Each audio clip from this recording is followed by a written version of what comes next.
अस्सलाम वालेकुम व्यूवर्स, बात करेंगे मुंबई और दिल्ली के दरमियान जो मैच खेला गया आईपीएल का। ये बड़ा अहम मैच था।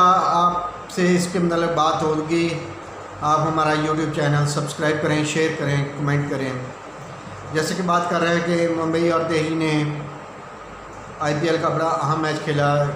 दिल्ली ने टॉस जीतकर बैटिंग का फ़ैसला किया। दिल्ली की तरफ से शिखर धवन ने 52 बॉलों में 69 रन बनाए, जिसमें 6 चौके और 1 छक्का शामिल था। आयर ने 45 रन बनाए 33 बॉलों में 5 चौकों की मदद से,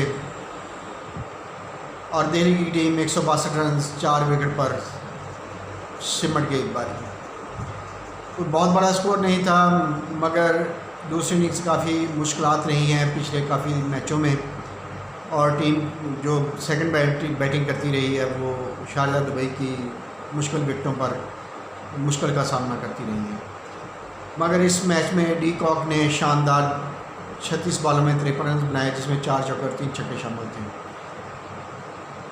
यादेव उन्होंने 32 बॉलों में 53 रन बनाए, जिसमें 6 चौके और 1 छक्का शामिल था। और रबाडा 4 ओवर्स में 28 रन देकर 3 विकेट हासिल करने में कामयाब हुए।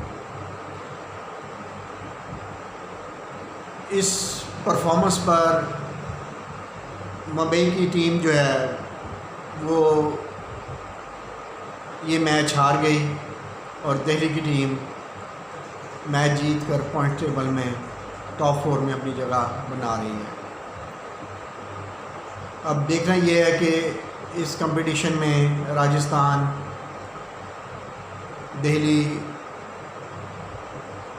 और कोलकाता नाइट राइडर्स ये बड़ी अच्छी परफॉर्मेंस दे रहे हैं। उम्मीद की जा रही है कि इनमें से टॉप 4 में जगह बनाने में कामयाब होगी टीमों की परफॉर्मेंस दिन ब दिन बेहतरी की जानिब है, और साउथ अफ्रीका के प्लेयर, बॉलर और बैट्समैन अच्छी परफॉर्मेंस दे रहे हैं, जबकि अभी तक ऑस्ट्रेलिया और इंग्लैंड के प्लेयर्स इतना खुल के परफॉर्म नहीं कर पाए। वेस्ट इंडीज़ के प्लेयर तो है ही T20 के शौकीन, और उनकी हर दूसरे मैच में वेस्ट इंडीज़ का कोई ना कोई प्लेयर अपनी परफॉर्मेंस से आईपीएल में मदाहों को खुश कर रहा है और अपनी टीम के लिए बेहतर परफॉर्मेंस देने के बाद टीम को आगे बढ़ा रहा है। अब देखना यह है कि आने वाले मैचों में इंग्लैंड और ऑस्ट्रेलिया के जो प्लेयर शामिल हैं वो अपनी परफॉर्मेंस से आईपीएल में क्या तासुर छोड़ते हैं। इस पर आपसे बात होती रहेगी। आप हमारा यूट्यूब चैनल सब्सक्राइब करें, शेयर करें, कमेंट करें, लाइक करें। शुक्रिया।